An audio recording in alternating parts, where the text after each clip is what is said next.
దేవుని నామమునకు స్తోత్రంలోని నాటి ధ్యానాంశము జీవన స్థితిగతిపై విజయము పొందిన స్త్రీ. యోహాను సువార్త 4వ అధ్యాయం అండి. యోహాను సువార్త 4వ అధ్యాయంలోని సమరయ స్త్రీ రక్షణ గాథ మహా అద్భుతమైనదండి, ఆశ్చర్యమైనది. పాపము, భ్రష్టత్వము ఎదురెదురుగా నిలిచి పాప సమస్యను పరిష్కరించిన మనోహర గాథ.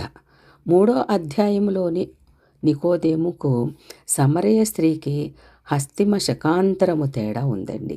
ఒకరు పురుషుడు, మరొకరు స్త్రీ. ఒకరు యూదుడు, మరొకరు సమరయురాలు. ఒకరు గౌరవప్రదమైన వ్యక్తి, మరొకరు సంఘ బహిష్కర్త. ఒకరు నీతిమంతుడిగా పరిగణ పొందగా మరొకరు నీతి బాహ్యమైన వ్యక్తి. ఒకరు యేసు దగ్గరకు రాత్రి వేళ వస్తే మరొకరు పట్టపగలు వచ్చింది. ఒకరు ఎలాంటి వాద ప్రతివాదాలు చేయలేదు. అదెలా అని మాత్రమే అన్నాడు నికోదేము. మరొకరికి అన్ని ప్రశ్నలే, వాదనలే.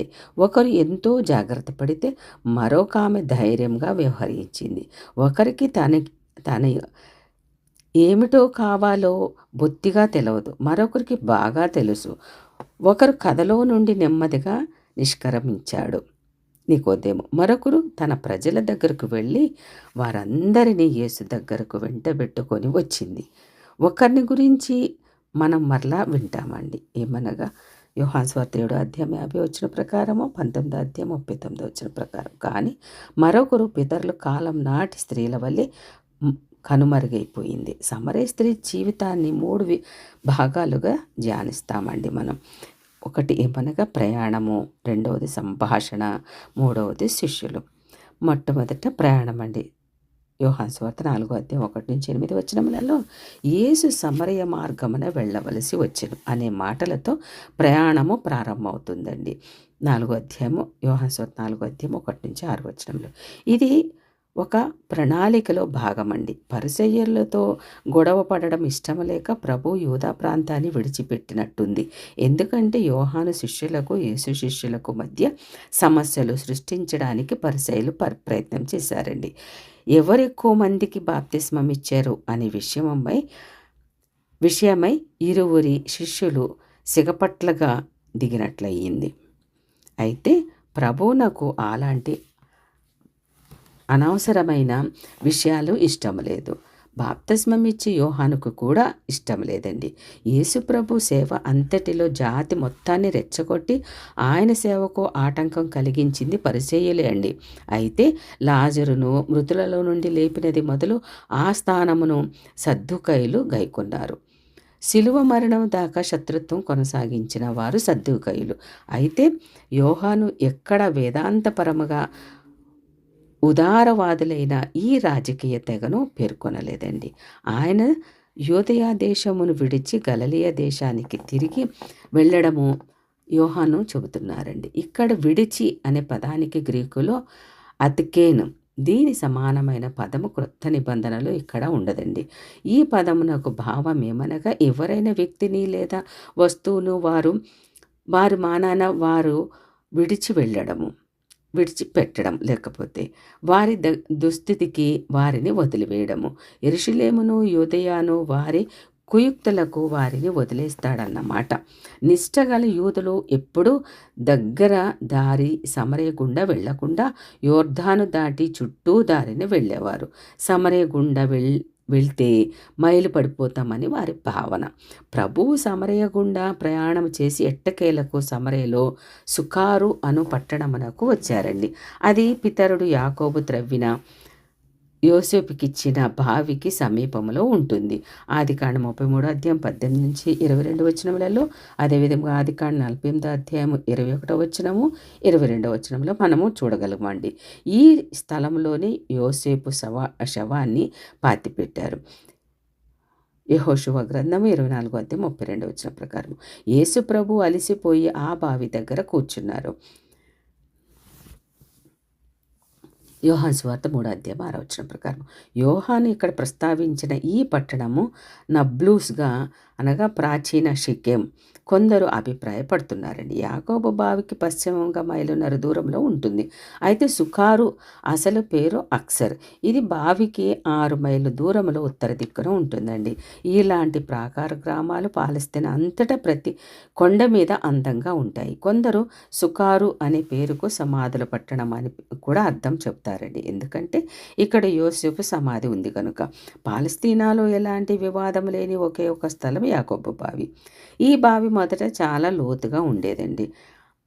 దాని చుట్టుకొలత 7.5 అడుగులు, లోపలికి 10 అడుగుల దాకా రాతి కట్టడం ఉంటుందండి. దాని క్రింద అంత రాతిలో గుండా త్రవ్వి ఉంటుంది. ఈ బావికి 400 అడుగులు ఉత్తరంగా యోసేపు సమాధి ఉంటుందండి. యేసు ప్రభు అలసిపోయి మండు టెండలో మధ్యాహ్నం 12 గంటల సమయంలో, అనగా యూదులకు అది 6వ గంట అండి, బావి దగ్గర కూర్చొని ఉన్నాడు. బాగా అలసిపోయి ఉన్నందున చల్లని నీరు కావాలని ఆశపడ్డారు.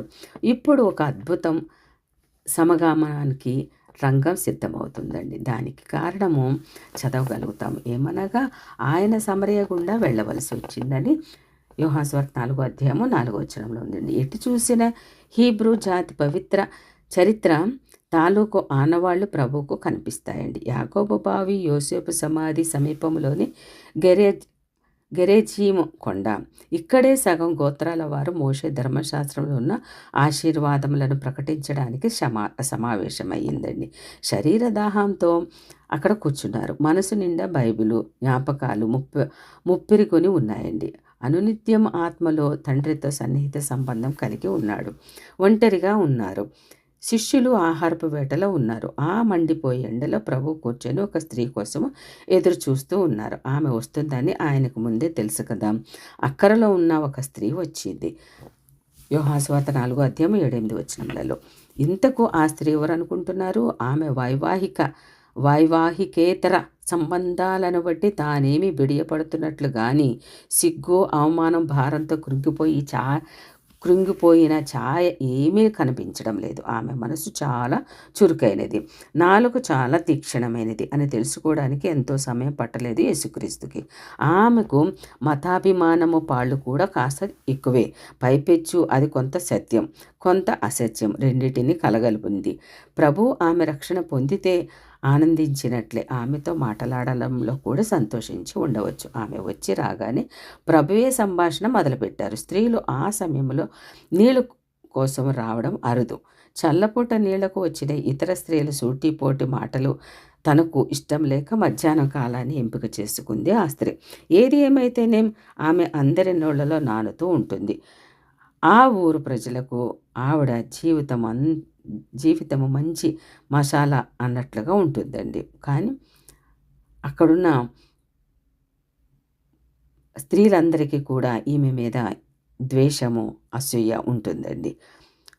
యేసు ప్రభు అలసిపోయాడని బైబిల్ చెబుతుంది. అంతేకాదు ఆయన ఆకలి కూడా కొన్నారు.